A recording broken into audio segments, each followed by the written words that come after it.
Olá, minhas amadas, estamos aqui de novo juntas, é sempre muito bom. E continuando a nossa jornada de como florescer no deserto. Eu quero dividir hoje com vocês uma história que é muito conhecida e muito linda. Mas eu quero que você se atente nos detalhes comigo, tá? Mateus 1, vou começar a ler do verso 18. Porque assim que nasceu Jesus Cristo, Maria, sua mãe, estava prometida para se casar com José.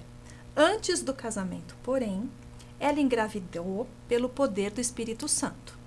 José, seu noivo, era um homem justo e resolveu romper a união em secreto, pois não queria envergonhá-la com a sua separação pública.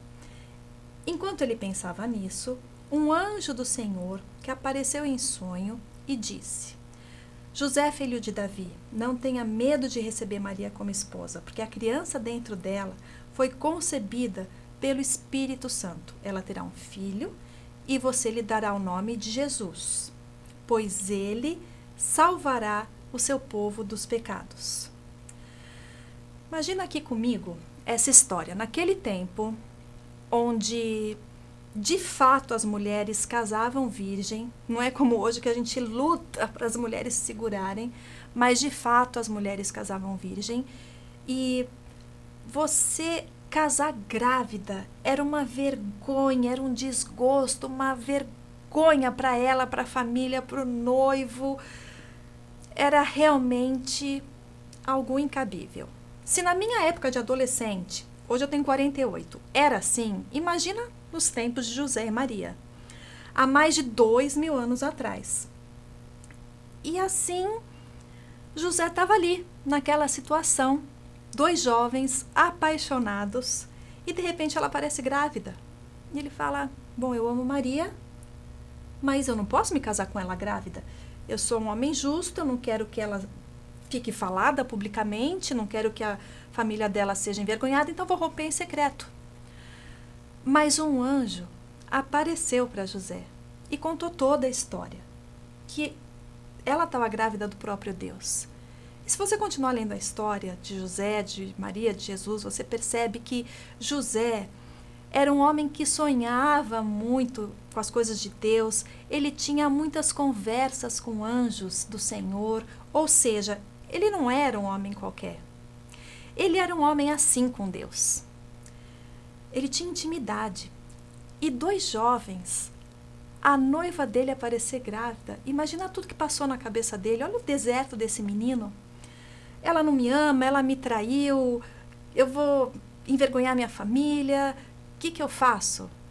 Mas porque ele era afinado com Deus, porque ele tinha seus ouvidos abertos para a voz de Deus, ele entendeu aquela situação, ele confiou em Deus e ele realmente viu que Deus é bom o tempo todo, até quando vem uma notícia chocante. E aquele deserto que ele estava vivendo, se ele tomasse a direção certa que Deus estava dando, que apontava para um deserto, não para um jardim, ele ia casar com uma mulher que as pessoas poderiam dizer que tinha traído ele.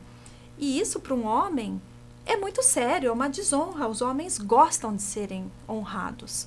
Mas ele seguiu aquele caminho duro que Deus tinha dado para ele. Ele não escolheu os campos do Rio Jordão. E lá ele floresceu. Ele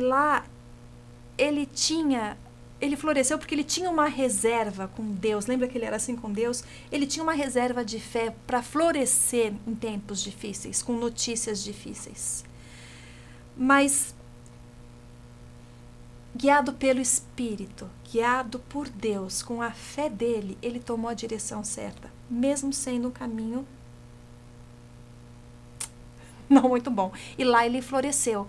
Então, é possível a gente florescer, estando nós numa situação favorável ou não, onde a gente estiver.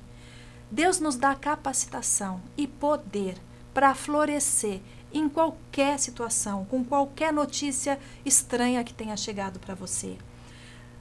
A gente só precisa confiar e estar afinadas com Deus, assim como José era. Vamos orar para que a gente consiga essa intimidade com Deus, a ponto da gente ter anjos falando conosco, ter sonhos com revelações do Senhor e isso nos trazer uma confiança tal que nenhuma notícia esquisita vai nos abalar. Amém? Senhor, em nome de Jesus, eu peço que essa série de devocionais seja uma constância na nossa vida, que não termine, Senhor, no 21º dia, mas que a gente possa continuar com essa fome, com essa sede do Senhor, para que a nossa fé seja alimentada, para que quando vierem notícias ruins, a gente não se abale, mas a gente floresça, que a gente tome a direção que o Senhor quer que a gente tome, e não aquela que parece mais fácil, mais favorável, mas que a gente confie no Senhor, e que através da tua fidelidade, Deus, a gente possa florescer e não nos abalarmos com nada que vier. E eu peço e profetizo isso nas nossas vidas. Em nome de Jesus. Amém.